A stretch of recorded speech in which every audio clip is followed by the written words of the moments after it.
ओम नमः शिवाय गुरवे सच्चिदानंदमूर्तये निष्प्रपंचाय शांताय निरालंबाय तेजसे। ओम भद्रं कर्णेभिः शृणुयाम देवाः भद्रं पश्येमाक्षभिर्यजत्राः स्थिरैरङ्गैस्तुष्टुवागुंसस्तनूभिः व्यशेम देवहितं यदायुः। स्वस्ति न इन्द्रो वृद्धस्रवाः स्वस्ति नः पूषा विश्ववेदाः स्वस्ति नस्तार्क्ष्यो अरिष्टनेमिः स्वस्ति नो बृहस्पतिर्दधातु। ओम शांति शांति शांति। ओम सहनाववतु सहनौ भुनक्तु सह वीर्यं करवावहै तेजस्विनावधीतमस्तु मा विद्विषावहै। ओम शांति शांति शांति। ओम पार्थाय प्रतिबोधितां भगवता नारायणेन स्वयं व्यासेन ग्रथितां पुराणमुनिना मध्ये महाभारतम् अद्वैतामृतवर्षिणीं भगवतीम् अष्टादशाध्यायिनीम् अम्ब त्वामनुसन्दधामि भगवद्गीते भवद्वेषिणीम्। यं ब्रह्मा वरुणेन्द्ररुद्रमरुतः स्तुन्वन्ति दिव्यैस्तवैः वेदैः साङ्गपदक्रमोपनिषदैः गायन्ति यं सामगाः ध्यानावस्थिततद्गतेन मनसा पश्यन्ति यं योगिनः यस्यान्तं न विदुषुरासुरगणाः। देवाय तस्मै नमः देवाय तस्मै नमः। जो एक में આપણે ઉપરના જે બે મંત્રો બોલ્યા એમાં નીચે ઓમ શાંતિ શાંતિ શાંતિ એવું છે, પણ આપણે વિસર્ગ ખાલી છેલ્લે જ બોલીએ છીએ, વચ્ચે કેમ નથી બોલતા? એટલે હું પણ એનું કારણ છે એ બીજી રીતે બોલાતું હોય છે. જો તમારે ત્યાં રોકાવું હોય, શ્વાસ લેવો હોય તો વિસર્ગ બોલવાનો ઓમ શાંતિ શાંતિ શાંતિ તો વિસર્ગ બોલવાનો. પણ જો સળંગ બોલવું હોય તો વિસર્ગનો અડધો સ થઈ જાય, એની પછી સ છે ને એવો મીંડાવાળો અડધો સ એક વધારાનો લાગી જાય, એટલે બોલાય આવી રીતે ઓમ શાંતિ શાંતિ શાંતિ. છેલ્લે હી બોલવાનો વિસર્ગ, વચ્ચે અડધો સ ઉમેરાય. આવી રીતના આપણે ઓમ નમો શિવાય ઘણાય બોલે, નમો શિવાય નો ઓમ નમઃ શિવાય હોય. એટલે પણ વિસર્ગ ન બોલવું હોય તો ડબલ સ બોલવું છે. ઓમ નમઃ શિવાય ડબલ સ. તો સળંગ બોલવું હોય તો વચ્ચે વિસર્ગ ન બોલાય, અને વચ્ચે શ્વાસ લેવો હોય તો વિસર્ગ ફરજિયાત બોલવું પડે. એવી રીતે આપણે આજે શ્લોક બોલીએ એમાં 4 ચરણ હોય, 2 ચરણની એક લીટી, બીજા 2 ચરણની બીજી લીટી. પહેલાં 2 ચરણની લીટીમાં જો વચ્ચે તમારે બ્રેક કરવો હોય તો વિસર્ગ કે જે કાંઈ આવતું હોય એ બોલાય, બ્રેક ન કરવો હોય તો વિસર્ગ ન બોલાય, તો સળંગ બોલાય. આવી રીતના આમ નિયમ સામાન્ય હોય કે બહુ ભણવાની શીખવાની જરૂર નહીં. આ તો આપણને એવી જિજ્ઞાસા ઘણી વાર થાય ને કે આ વિસર્ગ કેમ નથી બોલતા, એટલા માટે. એટલે આવું તમે કરી શકો, યાદ રહેતો, નહીં તો અહીંથી બોલાવીએ એમ બોલવાનું, બીજું શું. ચાલો આપણે પહેલાં પાઠ કરીએ બધા શ્લોકોનો અને પછી એને સમજવાનો પ્રયત્ન કરીએ. ઓમ શ્રી પરમાત્મને નમઃ. બોલો, હું તમને બોલાવું છું. વિખાઈ ગયું ફરીથી. ओम श्री परमात्मने नमः।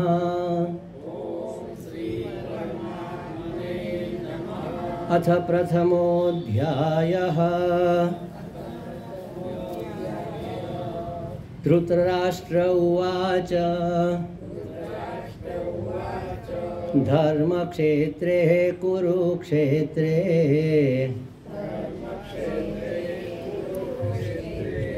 समवेतायुयुत्सवः मामकाः पाण्डवाश्चैव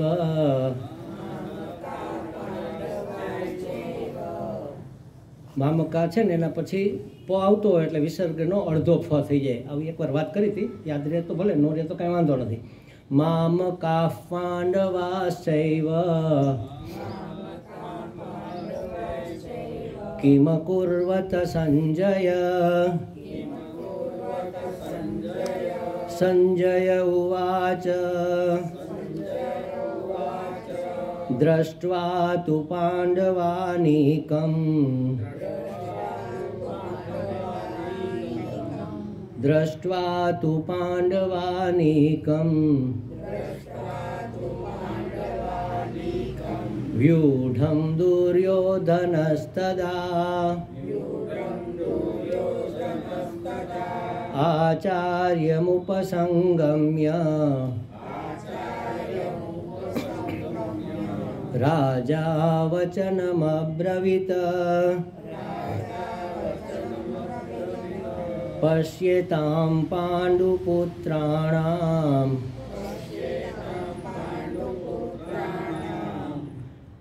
आचार्य महतीं चमुं व्यूढां द्रुपदपुत्रेण तव शिष्येण धीमता अत्र शूरा महेश्वासा भीमार्जुन समायुधि युयुधानो विराटश्च द्रुपदश्च महारथः धृष्टकेतुश्चेकितानः धृष्टकेतुश्चेकितानः काशीराजश्च वीर्यवान् पुरुजित् कुन्तिभोजश्च शैब्यश्च नरपुङ्गवः युधामन्युश्च विक्रान्ता उतमौजाश्च वीर्यवान् सौभद्रो द्रौपदेयाश्च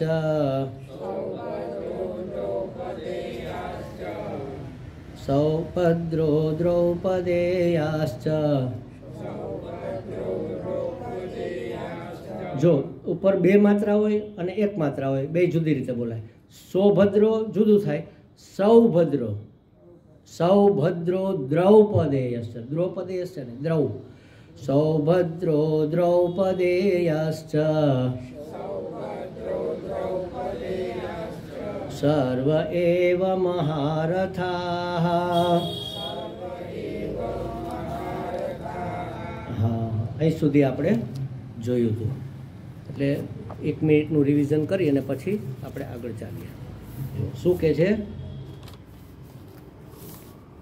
દ્રષ્ટવા તુ પાંડવાનિકમ, પાંડવોની અનિકમ એટલે સેના, પાંડવોની સેના જોઈને દુર્યોધન આચાર્યજી પાસે જાય છે અને કહે છે કે તવ ધીમતામ, તમારા બુદ્ધિશાળી શિષ્ય, તવ ધીમતામ શિષ્યેણ, તમારા બુદ્ધિમાન શિષ્યએ આ મહતી ચમુમ મહાન સેના ને વ્યુઢમ એટલે વ્યૂહમાં ગોઠવેલી છે. આપણે 3 શબ્દો જ માત્ર સમજવાના છે એમાં.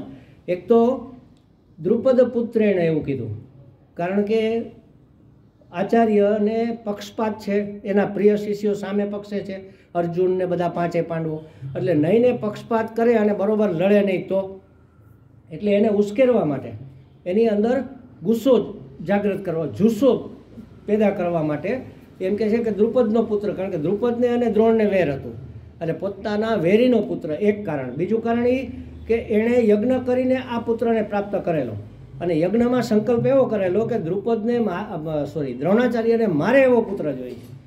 એટલે ગુરુ દ્રોણને મારવા માટે જ એનો જન્મ થયેલો. એટલે તમે યાદ રાખો, તમે નહીં મારો તો એ તમને મારી નાખશે. અને જ્યારે માણસના માથા ઉપર આવે ત્યારે તો પછી વાલું દવલું કાંઈ જોવે જ નહીં, પોતાનો જીવ સૌથી વધારે વાલો હોય માણસને. એટલે એને ઉશ્કેરવા માટેનું બીજું આ કારણ. અને ત્રીજું કારણ એ છે કે તમારો જ શિષ્ય તમારી જ પાસેથી યુદ્ધ કળા શીખો છે અને તમારી સામે લડવા આવ્યો. બોલો કેવો ગદ્દાર કહેવાય? કૃતજ્ઞ એને કહેવાય શાસ્ત્રની ભાષામાં, કૃતજ્ઞ. જેણે ઉપકાર કરેલો હોય એ ઉપકારના બદલામાં અપકાર કરે એને કૃતજ્ઞ કહેવાય, અને ઉપકારનો બદલો ઉપકારથી વાળે એને કૃતજ્ઞ કહેવાય. આટલો ફેર છે ખાલી. તો આવો કૃતજ્ઞ છે, આટલો બુદ્ધિમાન છે, તમને મારવા માટે જ જેનો જન્મ થયો છે, એણે આ વ્યૂહ ગોઠવેલો છે, આ યોજના એણે કરેલી છે, જુઓ તમે, એવું કહે છે, જેથી એ પોતે ઉશ્કેરાય. પણ દ્રુપદ આચાર્યમાં કોઈ અસર થતી નથી. એટલે એને એમ થયું કે હવે થોડી વાત કરીએ એના મોટા મોટા સેનાપતિઓ અને સૈનિકો કોણ કોણ છે, તો એને જરાક એમ થાય કે ના બરાબર છે. એટલે કે છે અત્ર સુરા મહેશ્વાસા ભીમાર્જુન સમાયુધી. અહીંયા જે મોટા મોટા ધનુષ્યવાળા બધા યોદ્ધાઓ છે ને, એ ભીમ જેવા શક્તિશાળી અને અર્જુન જેવા બાણાવાળી છે. એટલે એકેય નબળા નથી. પછી બધાની યાદી આપે છે, યુધાન, વિરાટ ને દ્રુપદ, મહારથી ને દૃષ્ટકેતુન, ચેકિતાન ને શિબિરાજા ને પુરુજિત, કુંતીભોજ, શૈબ્ય, નરપુંગવ, યુધામન્યુ, વિક્રાંત, ઉત્તમૌજા વીર્યવાન એને જ કહે છે. સૌભદ્રોશ્ચ દ્રૌપદેયશ્ચ, એટલે સુભદ્રાના પુત્ર અભિમન્યુ ને, હા, અને દ્રૌપદીના 5 પુત્રો. આ બધા મહાન યોદ્ધાઓ છે, મહારથી છે. આપણે મહારથી એટલે હું એ જોયું હતું, અર્ધરથી, રથી, અર્ધરથી, રથી, મહારથી અને અતિરથી, આવા 4-5 વિભાગ હોય છે. આ બધા જ મહારથીઓ છે. એટલે જેવા તેવા નથી. એમ 10,000થી ઉપરનું સૈન્ય હોય ને તો એ એકલા હાથે પાડી દેવા છે. એટલે તમે હવે જરા પશ્યતામ, જુઓ, જોતા તો હતા જ. એટલે કે જુઓ અને કંઈક યોજના બનાવો, સમજો બરાબર કે આની સામે કેમ આપણે યુદ્ધે ચડવું, એમ કઈ યોજના કરવી એ તમે બરાબર સમજો, આવું કહે છે. એટલે હવે છતાંય કાંઈ અસર થઈ નહીં. એટલે એને એમ થયું કે હવે જ્યારે આપણી સેનાની વાત કરીએ, એટલે પોતાની સેનાના યોદ્ધાઓ છે એની ગણતરી કરાવવાનું ચાલુ કરે છે. 7, 8 અને 9 3 શ્લોક આપણે સાથે બોલીએ, પછી એને સમજીએ. દુર્યોધન હવે પોતાના સેનાના વિશિષ્ટ જે યોદ્ધાઓ છે, મેઇન વિશિષ્ટ યોદ્ધાઓ, એનું વર્ણન કરે. જો પહેલામાં કેટલા બધા યોદ્ધાઓનું વર્ણન કર્યું, પણ પોતાના તો 4-5 જ ગણાવે છે. કારણ કે પ્રભાવિત છે ને, એને લાગે સામેની સેના મહાન છે. એમ અમારે તો આ 4-5 સિવાય બાકીમાં તો ઠીક છે, હવે કાંઈ નહીં, ઓલા તો બધા એકથી એક ચડ્યા છે, એમ એવું એને લાગે છે. આવો પ્રભાવ શું કામ પડ્યો? કારણ કે પોતાની સેનામાં મતભેદ છે, અને મતભેદ જ નહીં, મનભેદ પણ છે. અને સામેવાળી સેનામાં મતભેદ નથી, મનભેદે નથી, એકતા છે. જ્યાં ભેદ હોય ને અહીંયા પ્રભાવ ન પડે, ત્યાં હંમેશા પ્રભાવિત થવાનું આવે, પ્રભાવિત કરવાનું ન આવે. અને બીજું સામે પક્ષે ધર્મ છે. દુર્યોધન જાણે છે કે પોતાના પક્ષે અધર્મ, જાનામી અધર્મમ કહે છે કૃષ્ણ ભગવાને, કે હું અધર્મ જાણું છું પણ હું અધર્મ છોડી શકતો નથી. ધર્મ નહીં જાણું છું પણ ધર્મનું આચરણ કરી શકતો નથી. આ મારો સ્વભાવ છે, તમારે જે થાય કરી લો. જાણતો તો હતો. અને એ જમાનામાં ગમે એવા દુષ્ટ હોય ને તો શાસ્ત્રના વાક્યોમાં બધાને પૂરો વિશ્વાસ, પૂરી શ્રદ્ધા હતી. આપણને નહીં હોય કદાચ, પણ એને હતી એ વખતે. એ જાણતો હતો કે હંમેશા ધર્મનો જય થાય, એ જાણતો હતો. એટલે વધારે ગભરાય છે. એક તો ધર્મ એના પક્ષે છે, બીજું ભગવાન એના પક્ષે છે. જેના પક્ષે ભગવાન હોય, જેના પક્ષે ધર્મ હોય, એનો તો પ્રભાવ પડે જ ને. એમ એટલે પોતાના યોદ્ધાઓને જરા તૈયાર કરે છે કે ભાઈ બરાબર તમે દ્રઢ થઈ જાઓ. અને પોતાના મહાન 2-4 યોદ્ધાઓને સંકેતમાં, હું તમને સંજ્ઞાર્થમ એવો શબ્દ આવશે, સંજ્ઞાર્થમ એટલે સાંકેતિક રીતે અથવા મુખ્ય એવો ગુણ, એવા યોદ્ધાઓની તમને યાદી આપું છું. એમ કહે છે, જો હું બોલાવું છું, આપ બોલો. અસ્માકં તુ વિશિષ્ટાયે તાન નિબોધ દ્વિજોત્તમ નાયકા મમ સૈન્યસ્ય સંજ્ઞાર્થમ તાન બ્રવીમિ તે ભવાન ભીષ્મશ્ચ કર્ણશ્ચ કૃપશ્ચ સમિતિંજયઃ અશ્વત્થામા વિકર્ણશ્ચ અશ્વત્થામા નથી, એમાં વધારાનો તમે સ બોલો છો. અશ્વત્થામા એમાં સ ક્યાં આવતો જ નથી વચ્ચે. આપણે અસ્વસ્થામાં એવું બોલીએ તો જે અસ્વસ્થ એટલે બીમાર છે એવો અર્થ થઈ જાય ને. અસ્વસ્થ છું ને, મારી તબિયત બરોબર નથી, હું જરા અસ્વસ્થ છું એવું આપણે કહીએ ને, તો એવો નથી. આ અશ્વત્થામા. અશ્વત્થામા વિકર્ણશ્ચ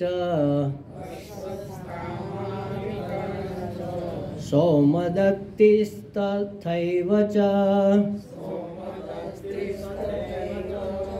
અન્યે ચ બહવઃ શૂરાઃ મદર્થે ત્યક્તજીવિતાઃ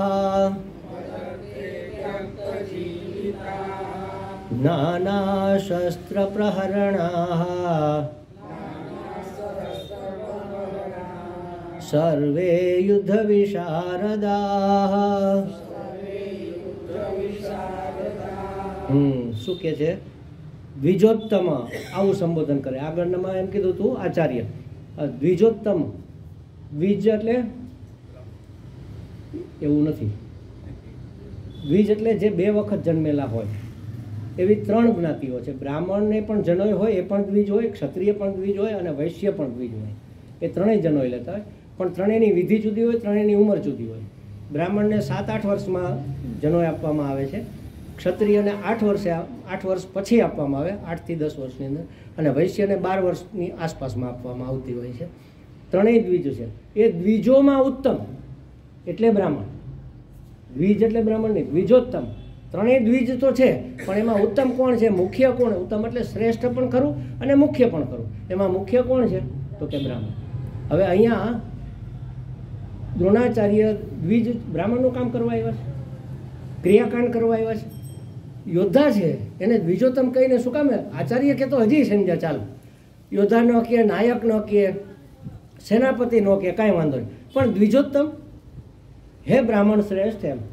એટલે કહેવાનો અર્થ એમ કે તમે તો ઢીલા પોચા જ હોય, તમે ન લડી શકો, સામે બધા યોદ્ધા છે, ક્ષત્રિયો છે એમ. એને ઉશ્કેરવા માટેના આ બધા કાવતરાઓ છે, ટૂંકમાં આ બધા કારસા કરે, આપણે ને કારસો કરે. એના માટે આ બધી વસ્તુ સમજવી જોઈએ, તો આગળની વસ્તુ આપણને સમજાય, આની પાછળનું રહસ્ય સમજાય. તો કહે છે કે હે દ્વિજોત્તમ, હે બ્રાહ્મણ શ્રેષ્ઠ. 3 જાતના બ્રાહ્મણ દ્વિજ હોય એમાંથી શ્રેષ્ઠ એટલે કે બ્રાહ્મણ, અર્થાત બ્રાહ્મણ, ક્ષત્રિય અને વૈશ્ય, આ બધા દ્વિજોમાં જે શ્રેષ્ઠ છે તે. અસ્માકમ તુ એ વિશિષ્ટાઃ, આપણા પક્ષના, અસ્માકમ એટલે આપણા પક્ષના જે મુખ્ય, વિશિષ્ટા એટલે મુખ્ય છે, મુખ્ય છે, તાન નિબોધ, તેઓને જાણી લો. નિબોધ, બોધ એટલે જ્ઞાન થવું, નિબોધ એટલે બરાબર જાણી લો. તેઓને પણ જાણી લો. કોણ છે આપણા મહાન જે મોટા છે?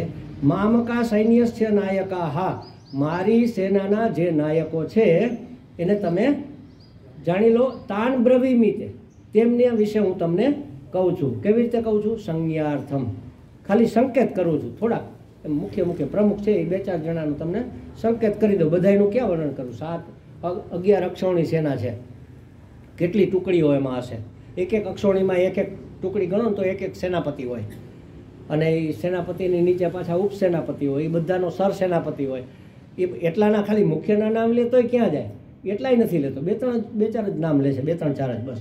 તાન બ્રવીમિ તે સંજ્ઞાર્થમ, તેઓ વિશે તમારી જાણ માટે. સંજ્ઞાર્થમ એટલે તમારી જાણ માટે. સંજ્ઞાન લેવું એવું આપણે કહીએ છીએ ને. સંજ્ઞાન લેવું એટલે જાણકારી લેવી, અથવા સંજ્ઞાન એટલે સંકેત માત્ર, અથવા સંજ્ઞાન એટલે મુખ્ય રૂપે. 3 અર્થ થાય એના. એ હું તમને કહું છું. તો કોણ છે? આ 7મા શ્લોકની વાત થઈ. 8મા શ્લોકમાં કહે છે કોણ છે? તો કે ભવાન ચ ભીષ્મશ્ચ કર્ણશ્ચ સૌમદત્તિ સમંતિંજય કૃપઃ ચ. આટલું આપણે ભેગું લઈએ. જો ભવાન એટલે આપ, આ શબ્દ જરા સમજવા જેવો. જો આગળ શું કીધું હતું? તવ શિષ્યેણ ધીમતા, તમારો શિષ્ય, અને અહીંયા કે છે આપનો શિષ્ય. શું ફેર પડે? ખ્યાલ આવ્યો તમને? મને જો કે આમાં બધાના બહુ નામ નથી આવડતા, મને એક જ ભટ્ટજીનું એકનું જ નામ આવડે છે. એટલે માનો કે ભટ્ટજી આવ્યો હોય તો એમ કહું કે ભટ્ટજી તમે અહીંયા આવો જરા. એટલે એને મનમાં જે પ્રતિભાવ ઉઠે આપણે એને તું નથી કીધું, કમસે કમ તમે કીધું, એટલે એમ થાય સારું ચાલો મને માનવા છો, આદરથી બોલાવે છે, ભટ્ટજી તમે અહીંયા આવો. પછી હું કહું ભટ્ટજી આપ અહીંયા પધારો. કેટલો ફેર પડે? એના હૃદયમાં કેવો ભાવ ઉઠે? તું કહીએ, તમે કહીએ અને આપ કહીએ. આપણાથી જે વડીલ હોય અને ખાસ કરીને જે સાધુ સંતો મહાત્માઓ અને ગુરુજનો હોય ને એને આપ કહેવાનો રિવાજ છે. આ મને નહોતી ખબર ને, પહેલાં હું આપણા સ્વામીજીને તું તમે જ કરતો હતો. એમ આપણે તું તો ન કહે પણ તમે કહીએ એમ કે સ્વામીજી તમે ક્યારે આવ્યા આવું પૂછીએ. ખરેખર કેવું પૂછવું જોઈએ? સ્વામીજી આપ ક્યારે પધાર્યા? પધાર્યા ન કહો તો ભલે આવ્યા કહો કાંઈ, પણ તમે તો ન જ કહેવાય, આપ કહેવા જોઈએ. તો અહીંયા હવે એને સમજાણું મારી ભૂલ થઈ છે. તાન બ્રવીમિતે એ હું તમને કહું છું એવું કીધું. એની પહેલાં એણે કીધું હતું કે તમારો તવ શિષ્ય એણે ધીમતા, તમારો શિષ્ય. હવે કહે છે કે આપ. ખ્યાલ એટલે વાતને વાળી લેવા માટે, કારણ કે જે માણસ લૂચો હોય ને એને આવા બધા કારસા કરવા જ પડે. અને અંદર હોય એ પહેલાં બહાર નીકળી જ ગયું હોય એમ, એના માટે સન્માન નહોતું એટલે તમે કહેવાય ગયું. હવે સુધારે. એક તો આપ બધાના નામ ગણાવવા છે ને કે આપણા મુખ્ય યોદ્ધાઓ કોણ છે હું તમને કહું. તો કહે છે કે ભવાન ચ આપ અને ભીષ્મ ચ અને ભીષ્મ અને કર્ણશ્ચ અને કર્ણ અને સમિતિંજય કૃપઃ. સમિતિ આપણે મળે ને, સમિતિ સમૂહ એટલે જૂથ, આખો જથ્થો. એ આખી સમિતિને જીતનાર એટલે કે સંગ્રામ વિજય. સંગ્રામ એટલે સમગ્ર જે ભેગા થયા હોય એને સમિતિ કહેવાય. આખા સમૂહને જીતી લેનાર એવો કૃપાચાર્ય. આ બધા આપણે અહીંયા આપણા યોદ્ધાઓમાં છે. એટલે દ્રોણાચાર્ય અને કૃપાચાર્ય બે સાળો બનાવી હતા. ખરેખર તો કૃપાચાર્ય એ કૌરવોના એટલે પાંડવો કૌરવ બને ને એના પુરોહિત હતા, કુળગુરુ હતા. અને દ્રોણાચાર્ય પાસે કાંઈ નહોતું, એ નોકરી નહોતી મળી. પછી એને બોલાવ્યા પોતાની પાસે કે ભાઈ આવો તમે અને અહીંયા હું તમારું નોકરીનું કંઈક ગોઠવી દઉં. એમ પેલા બાળકો તો થઈ ગયા હતા, નાના હતા, અને ધીમે ધીમે મોટા થતા હતા ને આચાર્યની શોધ ચાલતી હતી કે ભાઈ આ બાળકોને ભણાવે એવા કોઈ આપણે આચાર્ય ગોતો. એટલે કૃપાચાર્યને વિચાર આવ્યો કે આ ભાઈ મારા જે પહેલાં છે શાળા એમને કૃપાચાર્યના બેન કૃપી દ્રોણાચાર્યના પત્ની, અશ્વસ્થામાના માતા. એટલે એણે બોલાવ્યા અને કીધું તમે અહીંયા આવો અને અહીંયા તમારી નોકરીનું ગોઠવાય એવું છે. પછી એ ત્યાં આપણે આ દેશી ભાષામાં નોકરી કરી, નોકરી નહીં પણ એ લોકો તો ટૂંકમાં એને વિદ્યા કરવા આચાર્ય તરીકે એની સ્થાપના કરે. એ કૃપાચાર્ય પોતે એટલા બળવાન અને સામર્થ્યવાન હતા કે સમિતિંજય એવું એનું ઉપનામ હતું કે આખી સમિતિને, આખા સમૂહને વશમાં કરી લે, આમ જીતી લે એવા હતા. એટલે આવા મહાન યોદ્ધાઓ છે. તો કહે છે કે ભવાન ચ ભીષ્મશ્ચ કર્ણશ્ચ સમિતિંજય કૃપઃ. આપ એટલે કે આપ દ્રોણાચાર્ય, પિતામહ ભીષ્મ તથા કર્ણ અને સંગ્રામ વિજયી કૃપાચાર્ય તથા હિ અસ્વસ્થામાં વિકર્ણશ્ચ સૌમદત્તી. એ જ પ્રમાણે તથા હિ એટલે એ જ પ્રમાણે એટલે તમે જે છો એ જ તમારી જ કેટેગરીના આ બધા બાકીના, ભલે એના પછી સેકન્ડ કેડરના પણ તમારી હારે ઊભા રહી શકે એવા. તથા હિ અસ્વસ્થામાં એ એમનો જ પુત્ર. એટલે કોઈ પણ માણસને તમારે વશમાં કરવો હોય તો એના દીકરાને વખાણ કરવાની એને બહુ ગમે. જુઓ તમે, અરે ભાઈ તમારા છોકરાઓની વાતો થાય, બહુ ડાયા તમારા દીકરાઓ તો. પછી ભલે ને ઓટીવાળો હોય આવ, પણ જો તમે એવા વખાણ કરો ભાઈનું મન કેમ માપમાં ન રહે, ફૂલી જાય. એટલે આ તો જો કે અસ્વસ્થામાં તો ખરેખર જ બહુ જ વિદ્વાન હતા અને બહુ જ પાવરફુલ, એકદમ સમર્થવાન હતા. તથા એ જ પ્રમાણે અસ્વસ્થામાં વિકર્ણ એટલે એમનો દુર્યોધનના કૌરવો પૈકીનો એક હતો અને એ આના પક્ષે નહોતો, એ પાંડવ પક્ષે હતો ખરેખર તો, પણ છતાં એનું નામ લે છે વિકર્ણ સૌમદત્તી. અને સૌમદત્તી એટલે સોમદત્તનો પુત્ર, એનો અર્થ એવો થાય. એ જ પ્રમાણે અસ્વસ્થામાં વિકર્ણ અને સોમદત્તનો પુત્ર, એનું નામ શું હતું?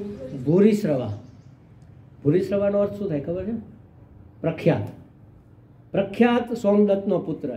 એટલે સોમદત્ત પ્રખ્યાત નહીં, પેલો પુત્ર પ્રખ્યાત હતો. સોમદત્તનો પ્રખ્યાત પુત્ર. જો એક શબ્દ આગળ પાછળ કરીએ ને અર્થ ફરી જાય. પ્રખ્યાત સોમદત્તનો પુત્ર તો સોમદત્ત પ્રખ્યાત થઈ ગયો, પણ સોમદત્તનો પ્રખ્યાત પુત્ર તો પુત્ર પ્રખ્યાત થઈ ગયો. ખ્યાલ આવ્યો? આ શબ્દો સમજવા જોઈએ. ભૂરિશ્રવા, ભૂરી એટલે ભૂરી એટલે ખૂબ સાંભળેલું છે જેના વિશે, એટલે કે કીર્તિવાન. પ્રખ્યાત કીર્તિવાન એવો સોમદત્તનો પુત્ર. આ બધા આપણા યોદ્ધાઓ છે. વિકર્ણ, સોમદત્ત, ભૂરિશ્રવા એટલે પેલો સોમદત્તનો પુત્ર ભૂરિશ્રવા. અન્ય ચ આ સિવાય પણ બહવ શુરા. હવે જે વાક્ય આવે છે ને બહુ મહત્વનું છે, આ યાદ રાખજો. આગળ અર્જુનને સમજવા વખતે આ વાક્ય આપણને કામમાં આવવાનું છે. બહવ શુરા મદર્થે ત્યક્ત જીવિતા. અને બીજા પણ ઘણા બધા શૂરવીરો છે. કેવા છે? મારા માટે જીવન સમર્પિત કરનારા. મદર્થે ત્યક્ત જીવિતા, મારા માટે જીવ દેવા તૈયાર છે એવા ઘણા બધા યોદ્ધાઓ છે. અર્જુન શું કહે છે ત્યાં? કે હું જીવ દેવા તૈયાર છું. મારા માટે બીજા બધા મરે એના કરતાં હું ભલે હથિયાર હાથમાં ન લઉં ને એ મને મારી જાય ને, મારી નાખે ને તોય એમાં મારું કલ્યાણ છે. જો આખું એક ઉત્તર દક્ષિણ બે ઊંધી દિશાઓ થઈ ગઈ. અર્જુન એવો એટલો રૂજુ છે કે મારે હિસાબે કોઈને તકલીફ ન થાય. એ લોકો જીતતા હોય તો ભલે જીતે, ભલે મને મારી નાખે, પણ મારે આ યુદ્ધ એ આવશે આગળ, આપણે ત્યારે ચર્ચા કર, ત્યારે આ વાક્ય આપણે પાછું જોઈશું. તો કહે છે કે મારા માટે જીવ સમર્પિત કરનારા બીજા ઘણા બધા શૂરવીરો છે. બહવ શુરા, બહુ શૂરવીરો. આ સિવાયના કેટલાકના નામ ગણાવું, બસ આટલા જ કહે છે. આ તમે મુખ્ય સમજી લ્યો. આ પ્રકારે શાસ્ત્રોથી શસ્ત્રોથી સુસજ્જ સર્વ યુદ્ધ વિશારદાહ, બધા યુદ્ધમાં વિશારદ. વિશારદ એટલે નિપુણ, હોશિયાર. આપણે ડિગ્રી આવતી ખબર હોય તો પહેલાં ગ્રેજ્યુએટ એટલે વિશારદ. ગ્રેજ્યુએટનું ગુજરાતી વિશારદ થાય. આપણને એવું ખ્યાલ ન હોય, આપણે તો ગ્રેજ્યુએટ વાપરતા હોય ને, એટલે ઇંગ્લિશના શબ્દો આપણે ખૂબ વાપરીએ છીએ, પણ એનું મૂળ ભાષાંતર તો આપણને ખબર ન હોય. અને બોલતા હોય તો ગુજરાતી બોલીએ ને તો ઇંગ્લિશ ભેગું આવી જ જાય. એમ મેં પેલો જોક સાંભળેલો, કોઈ ભાઈએ પૂછ્યું, ભાઈ ફલાણા ભાઈનું ઘર ક્યાં આવ્યું? તો કે જો તમે સ્ટ્રેટ સીધા જાઓ. સ્ટ્રેટ એટલે સીધા થઈ જ ગયું. પછી આ સર્કલ આવે ને ત્યાંથી ગોળ વળી જજો. સર્કલ એટલે ગોળ જ થયું. એટલે આવું તો આપણે કેટલું બોલતા હોઈએ છીએ. ગુલાબ જળનું પાણી, આવું કહીએ ને આપણે. ગુલ એટલે ફૂલ, જળ એટલે પાણી, અને એનુંય પાણી. આબ એટલે પાણી. ગુલ એટલે ફૂલ, આબ એટલે પાણી, જળ એટલે પાણી, ને એનુંય પાણી. હવે એમાં ફૂલ કેટલામાં ભાગે છે? 3 ગણું પાણી થઈ ગયું. આપણે આવું બોલીએ, ગુલાબ જળનું પાણી. સમજતા નથી હોતા એટલે ચાલે છે. આપણી ભાષામાં તો, આપણી ભાષા તો અદ્ભુત છે. ગુજરાતી તો ગુજરાતી જ છે, ગમે તે ચાલે એમ. એટલે અને આ બધી ઇંગ્લિશ ને બાકીની બધી ભાષાઓ અંદર આવી ગઈ છે. આપણે પ્રેમથી ઉદાર હૃદય એને સ્વીકારી છે. તો એવું છે, એમ કહે છે કે આ પ્રકારે નાના શસ્ત્ર પ્રહરણાહ, અનેક શસ્ત્રથી સજ્જ થયેલા સર્વે યુદ્ધ વિશારદા, બધા યુદ્ધમાં વિશારદ છે. એટલે કે યુદ્ધ કળાના ગ્રેજ્યુએટ છે. એમ ટૂંકમાં જેવા તેવા નથી, અભણ નથી. એમ યુદ્ધ કળા એ પણ એક કોર્સ હતો એ વખતે, એ જમાનાની અંદર. યુદ્ધ કળા અને બધી જાતની અલગ અલગ ધનુર્વિદ્યા એવું કહેતા એને. યુદ્ધમાં મુખ્ય સાધન ધનુષ બાણ હતા. એટલે દૂરથી તમે એને મારી શકો. અત્યારે જેમ પિસ્તોલ ને રિવોલ્વર પેલી શું કે AK-47 ને મશીન ગન એ બધું છે ને, એવું ટૂંકમાં. એટલે દૂરથી જ એને મારી શકાય. એટલે એ મુખ્ય ગણાતું. તલવારના ભાલા એ સેકન્ડરી ગણાય. એટલે ધનુર્વિદ્યા, એ આખા વેદનું નામ જ ધનુર્વિદ્યા હતું. ધનુર્વેદ છે આપણો. 4 વેદ અને જે ઉપવેદો છે ને એમાં એક ધનુર્વેદ છે. તો એ બધા યુદ્ધ વિશારદા, એમાં ગ્રેજ્યુએટ થયેલા. એટલે કહેવાનો નથી કે ખૂબ યુદ્ધમાં કાબેલ છે એવા આપણા આ બધા યોદ્ધાઓ છે. એટલે દુર્યોધનની વાત તો સાંભળી, છતાંય દ્રોણના ચહેરા ઉપર કાંઈ ફેર પડ્યો નહીં, કોઈ રિસ્પોન્સ નહીં. આચાર્ય કશો જ પ્રતિભાવ આપ્યો નહીં. ત્યારે એને લાગ્યું કે હવે આમાં મારી કાંઈ ચાલાકી ચાલી નથી. એટલે એ શું વિચારે છે? તો એ વાત કરે છે. હવે સંજય શું વિચારે છે એ કેમ ખબર પડે? આપણે કાલે વાત કરી હતી કે યોગશાસ્ત્રમાં એવી સિદ્ધિઓ છે. દૂરદર્શનમાં તો આપણે જોઈએ ને, ટીવીમાં દૂરદર્શન જોતા હોય તો એમાં દેખાય ને સંભળાય, પણ એ પાત્રોના મનમાં શું છે એ ન ખબર પડે. પણ અહીંયા જ્યારે કૃષ્ણ દ્વૈપાયન વ્યાસજીએ સંજયને દિવ્ય દ્રષ્ટિ આપી, ત્યારે એ દ્રષ્ટિની ખાસિયત શું હતી? જો એક શ્લોક ત્યાં આવે છે મહાભારતમાં, મને મળી ગયો છે એટલે હું લખી આવ્યો છું. પ્રકાશમ વા અપ્રકાશમ વા દીવા વા યદી વા નિશી મનસા ચ ચિંતતમ અપી સર્વે વેત્સ્યતિ સંજય. શું કહે છે આનું એક આપણે વાક્ય સમજીએ. પ્રકાશમ વા અપ્રકાશમ એટલે વ્યક્ત કે અવ્યક્ત, એટલે કે દેખાતું હોય કે ન દેખાતું હોય, દિવસે કે રાત્રે, નિશી ચા દિવી ચા નિશી, દિવી વા નિશી, દિવસે કે રાત્રે મનમાં કે વિચારોમાં, મનમાં કે ચિંતન ચાલતું હોય એમાં જે કાંઈ હશે તે હે સંજય તું જાણી જઈશ, આવું એને વરદાન આપે છે. અને પછી એને આ બધી દિવ્ય દ્રષ્ટિ આપે છે. મનમાં પણ જે ચાલતું હશે, જે ચિંતનમાં ચાલતું હશે, વિચારો ન આવતા ને ખાલી ચિંતન ચાલતું હોય, એટલે મનન અને ચિંતન આ બે શબ્દો આવે છે. મનન છે એ મનથી થાય, ચિંતન છે એ ચિત્તથી થાય. તો મનમાં ને ચિત્તમાં શું ફેર? આપણા જે હાથ પગ છે ને આ બહિષ્કરણ છે, બહારના કરણ એટલે સાધન. જેમ હાણસી ને તપેલી પકડવા માટે હાણસી હોય ને એને તાવીતો આ બધા સાધન થયા ને, મોટરસાઇકલ રિપેર કરવું પકડ જોઈને પાના જોઈને એ બધા સાધનો છે. એવી રીતે આપણા આ બહિષ્કરણ બહારના સાધન, એવી રીતે અંદરના સાધન એ 4 છે. સાધન તો એક જ છે પણ 4 કામ કરે છે. આ સમજી લ્યો, બહુ અગત્યની વસ્તુ છે. અંતઃકરણ એટલે અંદરનું સાધન એક જ છે, પણ એ જ્યારે જે કામ કરતું હોય એ પ્રમાણે એનું નામ પડે. હવે માતાજી તમારું નામ શું છે? દક્ષાબેન. માની લો કે શિક્ષક છે, તો સ્કૂલમાં ભણાવતા હોય તો છોકરાઓ વાત કરે શું કે દક્ષા ટીચર આવી ગયા કે નથી આવી ગયા, હાલો જલ્દી જઈએ એમ. તો ત્યારે એને ટીચર કહે. એક દક્ષાબેન ઘેરે આવે ને એના છોકરાઓ ફળિયામાં રમતા હોય એટલે અવાજ મારે કે પપ્પા પપ્પા મમ્મી આવી ગયા. હવે દક્ષાબેન ટીચર હતા એ મમ્મી કેમ થઈ ગયા? રોલ બદલી ગયો ને. ત્યાં ભણાવતા હતા એટલે વર્ક કરતા હતા, કર્મ નામાની, કર્મ પ્રમાણે નામ હતું. ત્યાં શિક્ષક હતા, અહીંયા એ જ દક્ષાબેન અહીંયા શું કહેવાય છે? મમ્મી થઈ ગયા. હવે અંદર જાય એટલે એના સાસુ બેઠા હોય તો કે વહુ આવી ગયા તમે, તો એના માટે એ વહુ થઈ ગયા. એના પતિ હોય તો પત્ની થઈ ગયા. એમાં પાડોશી હોય તો એના માટે પાડોશી થઈ ગયા. અને વચ્ચે માનો કે અત્યારે તો બધા સ્પોર્ટ્સ ને બધું કરે છે, અમારે બધા ઘરના લોકો બધા સ્પોર્ટ્સમાં જતા હોય છે, ત્યારે એ ખેલાડી થઈ જાય કે આ પક્ષના ખેલાડીમાં આ ખેલાડી બરોબર નથી, આ ખેલાડી બરોબર છે. હવે એના એ ટીચર હતા એ ખેલાડી થઈ ગયા. તો જેવું તમારું કામ એ પ્રમાણે નામ પડે ને. તો એવી રીતે એક જ અંતઃકરણ 4 કામ કરે. જ્યારે અંતઃકરણ સંકલ્પ વિકલ્પ કરતું હોય, યાદ રાખજો બરોબર, સંકલ્પ વિકલ્પ એટલે શું કે આમ કરવું કે આમ કરવું, આ બરોબર કે પેલું બરોબર, આમ કરવાથી ફાયદો કે તેમ કરવાથી ફાયદો, નક્કી ન થતું હોય. આવે છે એ શું છે? ઘોડો છે કે ગધેડો છે? ના ના, ગધેડો આવો ન હોય, આટલો ઊંચો ન હોય, ઘોડો જ લાગે છે. વળી નજીક થોડોક આવે, ના ના ના ના, આ તો ગધેડો જ છે ભાઈ, એના કાન જ આવા હોય, ઘોડાના ન હોય આવા. વળી થોડો નજીક હોય, ના ના આ તો બહુ આટલો બધો હૃષ્ટપૃષ્ટ ઘોડો જ લાગે. હાવ નજીક આવે ત્યાં ખબર, અરે ધડેના, આ તો અમારા ઓલા રાજા બાપા કુંભારનો ગધેડો, ખાધેલો પીધેલો છે. ત્યાં સુધી સંકલ્પ વિકલ્પ, સંકલ્પ વિકલ્પ, સંકલ્પ વિકલ્પાત્મક મન, આવું આવી વ્યાખ્યા. જ્યારે અંતઃકરણમાં સંકલ્પ વિકલ્પ થતા હોય ત્યારે એનું નામ મન કહેવાય. પછી નક્કી થઈ ગયું, કરે આ તો રાજા બાપાનો ગધેડો, નિશ્ચય થઈ ગયો ને. નિશ્ચયાત્મિકા બુદ્ધિ, નિશ્ચયાત્મિકા વૃત્તિ એટલે બુદ્ધિ. નક્કી થઈ જાય કામ, એનું નામ બુદ્ધિ. એ જ અંતઃકરણ, હવે એનું નામ બુદ્ધિ છે. એક દક્ષાબેન છે, ટીચર હતા, હવે મમ્મી છે. એવી રીતે ખ્યાલ આવ્યો? વાંધો નહીં, નામ લો તો મને ખબર